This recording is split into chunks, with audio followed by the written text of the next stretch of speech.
Magandang araw po sa inyong lahat. Ito po ang pinakahuling ulat natin sa lagay ng panahon sa Pilipinas ngayong ika-4 ng Enero 2025. Mga pangunahing pangyayari. Matinding ulan at babala sa pagbaha, landslide, patuloy ang matinding pagulan sa Cagayan at Isabela dahil sa shear line. May panganib ng pagbaha sa mga ilog at landslide dahil sa patuloy na pagulan. Pinapayuhan ng mga residente na maging alerto at maging handa sa posibleng paglikas. Ulan sa Cordillera, inaasahan din ng pagulan sa Apayao, Kalinga, Mountain Province, at Ifugao dahil sa hanging amihan. Ang bagyo sa timog silangan ng Puerto Princesa ay lumayo na sa bansa, kaya inaasahang magiging maayos ang panahon sa lugar na iyon. Lagay ng panahon sa bansa. Sa pangkalahatan, inaasahan ng maaliwalas na panahon sa maraming bahagi ng bansa. Gayunpaman, nananatili ang babala sa mga lugar na nakakaranas ng matinding pagulan, lalo na sa Cagayan at Isabela. Pinapayuhan ng publiko na maging alerto at mag-ingat sa mga posibleng panganib na dulot ng masamang panahon. Karagdagang impormasyon. Mayroon tayong mga kasosyo na handang magbigay ng karagdagang impormasyon at mga update. Abangan ang mga susunod na ulat para sa mas detalyadong impormasyon. Payo sa publiko. Para sa mga residente ng Cagayan at Isabela, maging handa sa posibleng pagbaha at landslide. Sundin ang mga tagubili ng lokal na pamahalaan at mga kinauukulan. Kung kinakailangan, mag-evacuate na sa ligtas na lugar. Para sa ibang lugar, manatiling alerto sa mga posibleng pagbabago sa lagay ng panahon. Mahalagang paalala, ang ulat na ito ay batay sa kasalukuyang impormasyon. Maaaring magbago ang lagay ng panahon anumang oras. Sa kasalukuyan nga ay northeast monsoon o amihan pa rin yung nakakaapekto sa extreme northern Luzon at shear line naman ang nakakaapekto sa nalalabing bahagi ng Northern Luzon at Central Luzon. Itong amihan o northeast monsoon patuloy pa nga rin yung pagdala nito ng maulap na papawirin na may mga ulan sa Batanes.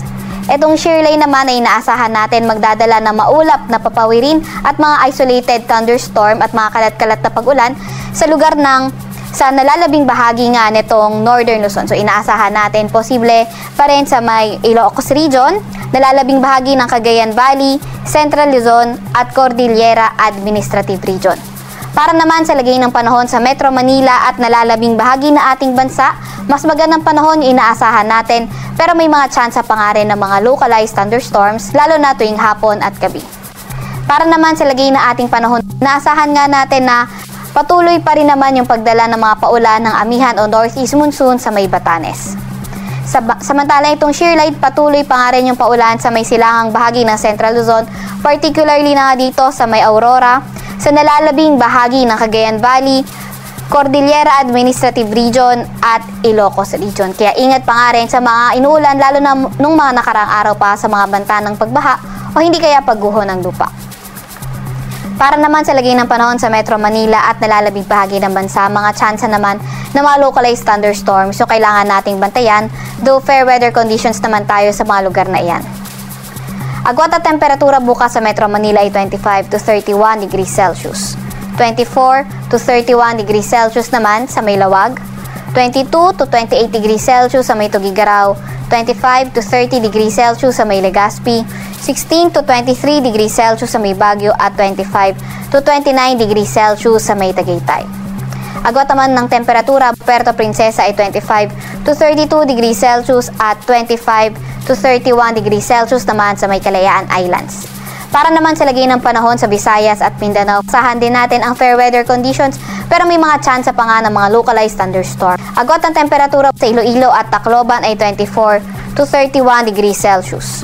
25 to 31 degrees Celsius naman sa may Cebu.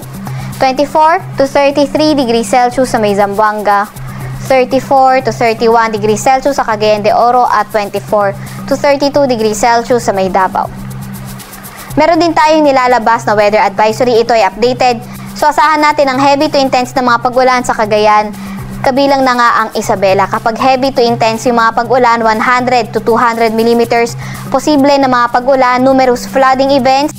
Samantalang moderate to heavy na mga pag-ulan, 50 to 100 millimeters of rain sa Apayao, Kalinga, Mountain Province at Ifugao. Asahan natin yung heavy to intense na mga pag-ulan, Cagayan, Isabela, samantalang moderate to heavy na ulan sa Aurora, pati na rin sa may Apayao. Sunday afternoon to Monday afternoon, asahan naman natin moderate to heavy rains, Isabela at Cagayan. Sa kasalukuyan rin ay meron tayong nakataas na gale warning sa Batanes, Cagayan kabilang na ang Babuyan Islands, Ilocos Norte at Ilocos Sur. Kaya kung maaari ay huwag munang pumalaot sa mga lugar na iyan dahil magiging maalon hanggang sa napakaalon ng karagatan. Para naman sa 3-day weather outlook ng mga pangunahing syudad natin, may kita natin Metro Manila at Legazpi until Monday. Fair weather conditions pa rin naman na may mga tsansa ng mga localized thunderstorms. Pero pagdating ng Tuesday, although fair weather conditions pa rin, mga may hinang pag-ulan na yung inaasahan natin. Sa Baguio naman, Sunday to Monday, partly cloudy to cloudy skies with chances of light rains naman. Sa Metro Manila, agwat ang temperatura ay 24 to 32 degrees Celsius. 16 to 23 degrees Celsius sa may Baguio at 24 to 31 degrees Celsius sa may Legazpi. Para naman sa mga pangunahing syudad sa may Visayas, asahan natin, Metro Cebu, pati na rin sa Iloilo, Sunday to Tuesday, patuloy pa nga ang fair weather conditions na may mga tsansa ng mga localized thunderstorms. Pero sa may Tacloban City, Sunday and Monday, fair weather conditions pa rin naman, pero pagdating ng Tuesday, posible nang maging maulan. Kaya antabay pa rin tayo sa mga ilalabas na update. Metro Cebu, 32 degrees Celsius ang pinakamataas na temperatura, 32 degrees Celsius din naman sa Iloilo City, at 32 degrees Celsius sa may Tacloban City. Para naman sa pangunahing syudad sa may Mindanao, inaasahan nga natin sa Metro Davao hanggang Monday patuloy ang fair weather condition, pero pagdating ng Tuesday, posible nang maging maulan sa lugar nila. Cagayan de Oro naman at Zamboanga City, tuloy-tuloy pa rin ang partly cloudy to cloudy skies condition natin na may mga pulupulong pag-ulan, pagkidlat at pagkulog. Yung ating mga kasamahan sa Regional Services Division muli ay maglalabas ng mga thunderstorm advisory, rainfall advisory o hindi kaya heavy rainfall warning kung kinakailangan. Pinakamataas sa temperatura sa Metro Davao ay 31 degrees Celsius. 32 degrees Celsius naman sa may Cagayan de Oro City at 33 degrees Celsius sa may Zamboanga City. Sa Kalakhang, Maynila, ang araw ay lulubog ng 5:40 ng hapon at sisikat ng 6:22 ng umaga.